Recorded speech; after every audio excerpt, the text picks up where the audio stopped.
प्रधानमंत्री नरेंद्र मोदी ने लक्षद्वीप की खूबसूरती की तारीफ क्या की, मालदीव के कुछ नेताओं को मिर्ची लग गई। मालदीव के इन नेताओं ने पीएम मोदी के खिलाफ सोशल मीडिया पर आपत्तिजनक टिप्पणियां की, जिसका जवाब भारतीयों ने सोशल मीडिया पर #बॉयकॉट मालदीव चलाकर दिया। इसका खामियाजा मालदीव को रोजाना उठाना पड़ रहा है, फिर चाहे वो टूरिज्म हो या भारत के साथ उसके रिश्ते। कैसे भारत से पंगा लेने के बाद मालदीव घुटनों पर आ गया है, ये आपको बताते हैं। नमस्ते, मैं हूं सुनैना सिंह और आप देख रहे हैं news nation digital. Social media पर बॉयकॉट मालदीव ऐसा ट्रेंड हुआ कि मालदीव की टूरिज्म इंडस्ट्री के पांव लड़खड़ा गए। कुछ ही दिनों में भारतीयों ने मालदीव घूमने के लिए कराई गई अपनी प्री बुकिंग कैंसिल कर दी। मीडिया रिपोर्ट के मुताबिक जब से भारतीयों ने मालदीव का बॉयकॉट किया है, उसके बाद से हर रोज करोड़ों रुपए का नुकसान मालदीव झेल रहा है। पिछले साल सिर्फ मालदीव में भारतीयों ने करीब 3,152 करोड़ रुपए खर्च किए। इसका मतलब है कि अगर भारतीयों ने वहां जाना बंद कर दिया तो मालदीव को रोजाना 8.6 करोड़ रुपए का नुकसान हो सकता है। वहीं मालदीव ने भी खुद कहा है कि बॉयकॉट की वजह से उसके 44,000 परिवारों पर संकट आ गया है, जिसके बाद मालदीव टूरिज्म इंडस्ट्री ने अपने ही राष्ट्रपति मोहम्मद मोइज्जू को भारत से माफी मांगने को कहा, क्योंकि जिस देश का रेवेन्यू ही टूरिस्ट और टूरिज्म से आता हो, उसकी ऐसे में हालत खराब होना जाहिर है। इस विवाद से पहले हर साल मालदीव जाने वाले टूरिस्टों में सबसे बड़ा आंकड़ा भारतीयों का था, यानी हम भारतीयों की वजह से ही इसकी जीडीपी पटरी पर थी। मीडिया रिपोर्ट के मुताबिक मालदीव ने कहा है कि पिछले कुछ दिनों में भारतीयों के बॉयकॉट ने मालदीव को संकट में ला दिया है।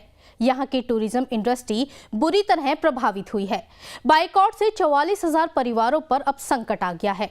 लोगों ने मालदीव के ऑप्शंस तलाशने शुरू कर दिए हैं। मालदीव ने अपने यहाँ घूमने का खर्च आधा कर दिया है। लक्षद्वीप की सर्च 34% से भी ज्यादा बढ़ गई है। बॉयकॉट का असर ऑनलाइन ट्रैवल बुकिंग मार्केट पर भी हुआ है। ऑनलाइन ट्रैवल बुकिंग करने वाली एक कंपनी के मुताबिक बीते एक हफ्ते में लक्षद्वीप की इंक्वायरी 3,400% बढ़ गई है।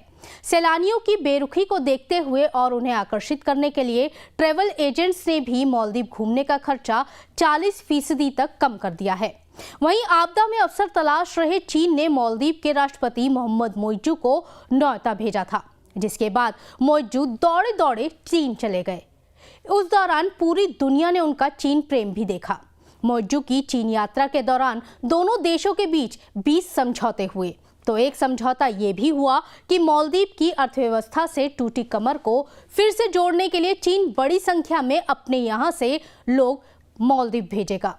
मालदीव के राष्ट्रपति भले ही चीन के प्रभाव में हैं, लेकिन मालदीव के पुराने और अनुभवी नेता जानते हैं कि भारत के बिना मालदीव काम नहीं कर सकता, क्योंकि हिंद महासागर में बसा मालदीव भारतीय वेस्ट कोस्ट से 300 नॉटिकल मील दूर है। भारत दक्षिण एशिया में एक महत्वपूर्ण ताकत है। भारत हिंद महासागर में सुरक्षा व्यवस्था कायम रखता है। भारत मालदीव की सुरक्षा के लिए भी पैसा खर्च करता है। भारत मालदीव के सैनिकों की ट्रेनिंग पर पैसा खर्च करता है।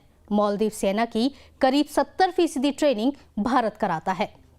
मालदीव सेना की ये ट्रेनिंग या तो आइलैंड पर होती है या फिर इंडिया की मिलिट्री एकेडमी में इनको ट्रेन किया जाता है। मालदीव की लोकेशन इस देश को सबसे खास बनाती है। ये देश हिंद महासागर में बसा है और भारत के वेस्ट कोस्ट से महज 300 नॉटिकल मील की दूरी पर है। हिंद महासागर दुनिया के सबसे प्रचलित व्यापारिक समुद्री रास्तों में से एक है, जिसकी जरूरत भारत ही नहीं बल्कि दुनिया के कई देशों को है। भारत का करीब 97% अंतर्राष्ट्रीय व्यापार हिंद महासागर के रास्ते से होता है, इसलिए इसके मार्गों को सुरक्षित करना भारत के लिए महत्वपूर्ण है। मालदीव सिर्फ सैन्य ताकत से ही भारत पर डिपेंड नहीं है, बल्कि भारत के जरिए ही उसकी रोजमर्रा की चीजों की पूर्ति भी होती है। मालदीव को चावल, दाल, सब्जियों के लिए भारत की जरूरत है। भारत मालदीव की चिकन फल की जरूरत को पूरा करता है। भारत ही मालदीव को दवाइयों की आपूर्ति करता है। सीमेंट, ईंट और बोल्डर सब भारत मालदीव को भेजता है। यानी मालदीव को स्कूल बनाना हो या अस्पताल, घर बनाना हो या पुल या सड़क या एयरपोर्ट, उसके लिए जरूरी साजो सामान सब भारत ही बेचता है। ऐसे में भारत से दुश्मनी मोल लेने के बाद मालदीव को दिन में तारे दिख रहे हैं।